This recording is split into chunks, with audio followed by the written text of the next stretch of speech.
Good evening. 22 September 2022. And we're back.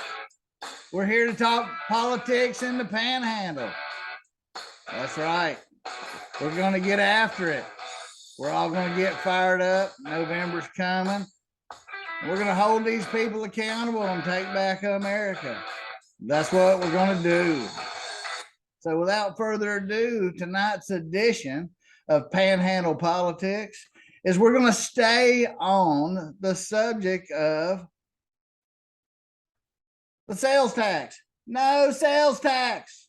And here's why.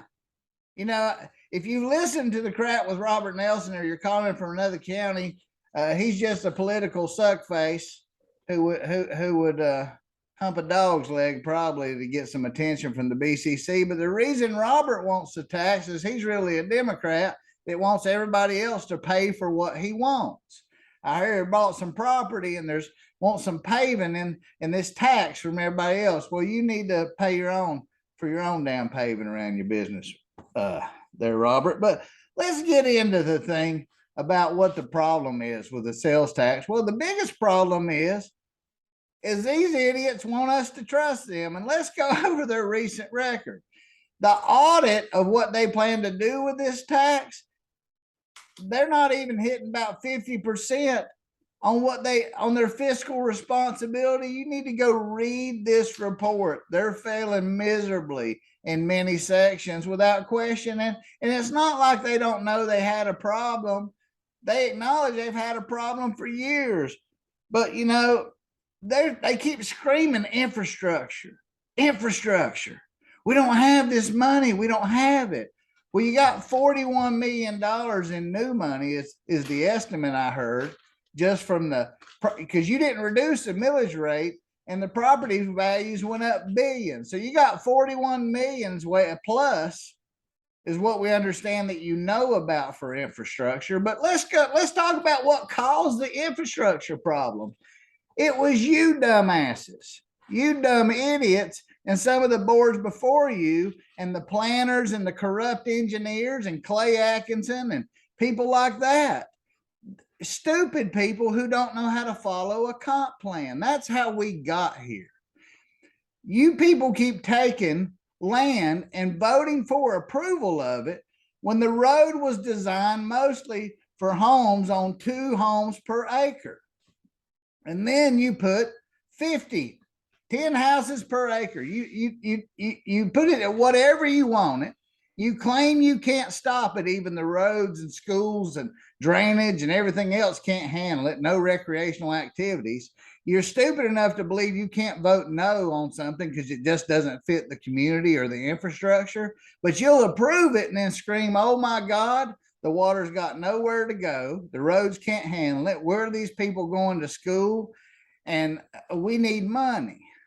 Well, you should have taxed the developer with something called an MSBU. You should have voted no. You keep screaming for more tax money to fix your problems, but you can't turn off the faucet. You can't say no. You look like you yourselves still look like fools over the county purchase card. And let's talk about what you can afford. You say you can't afford this stuff, then stop approving changes to the comp plan and developments that don't have adequate roads and infrastructure, and you know it. You keep granting variances and then screaming wolf, wolf, wolf. But the gate's open. The faucet's on. You know, the comp plan, you keep deviating from it. It's just a point. And Matt Carpenter, he can lie right to you. You got staff members lying to you, failing to collect stuff. You've read my emails and you don't respond. You don't need new tax money. You guys aren't accountable to even us. We're your boss. Things the county can't afford without this tax right now. You can afford to put millions into a golf course that loses money, and you still continue to be able to afford that. That blows my mind. You can afford to pay $6 million for a piece of beachfront over the appraised value of it. You can afford that. You found money to afford that. You could overlook hundreds and possibly millions in MSBU fees and variance fees for proportional fair share and all kind of things that you should have collected from Sandestin. You overlooked the annual traffic increase. You overlooked drainage standards. You guys voted to put more high rises, even though you know a development order is in substantial non-compliance for traffic. You guys are the reason we need this money. And we don't trust you. Why should we? You guys look like you've had your hand up somebody's skirt.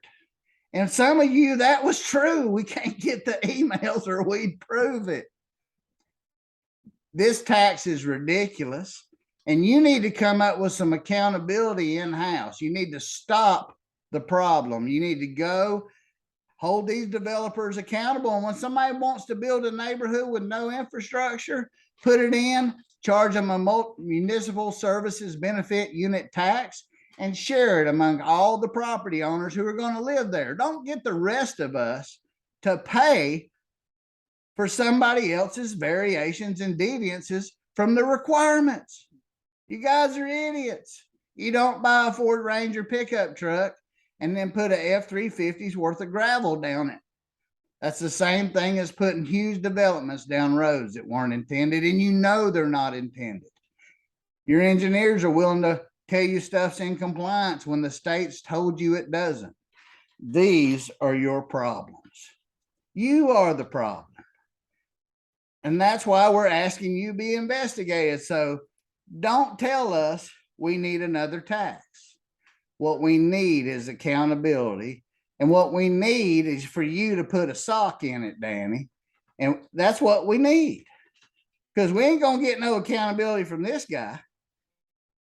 Look, his shirt doesn't even have accountability. Look at that thing stretched to the max. You know, and Barker talked all that crap.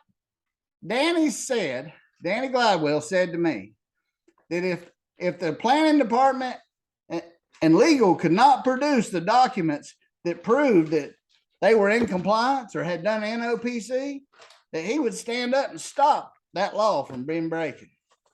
And instead, he stood up and joined hands with Robert Nelson. Go watch that video. That'll make you laugh. But that's where we are in no new sales tax.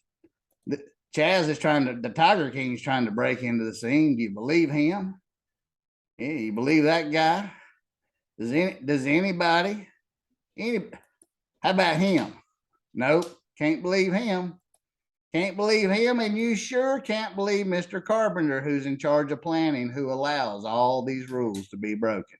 Right here is the linchpin, and I don't tell the truth in front of the commission. Whew. Boy, that's a lot tonight, wasn't it? But you know, I'm feeling froggy about it, and there's some congratulations to you people meeting out there in Freeport getting organized. And it's time, because look, this guy playing the kazoo, this is your political liaison. This is the cream of the crop, Mr. Paper Kazoo and Mr. Potato Chip Bowl. You know what the county can afford right now? They can afford to have a county attorney for like 18 months who's not bound by the rules of ethics. They can afford that right now. They can afford to have, you know, we have an interim county attorney. We have an interim county administrator. That way nobody can be held responsible. They're all temporary. Tony Corman's got about as much qualifications to be the administrator of this county as my shoe, but he'll run around and pass the word. He'll be the mouthpiece. That's why they all know how they're going to vote. They can't have a real administrator who would follow the sunshine laws. They got to have Tony. They got to have Clay as their attorney, because he's got to cover up for Scott, and he's got to cover up for his buddy Boots, because they all grew up together. So if you're new to as the Walton turns, that's how it is in panhandle politics. And I'm Alan Osborne, and y'all keep them straight out here. They can't keep themselves straight. Vote no on the tax. You hear?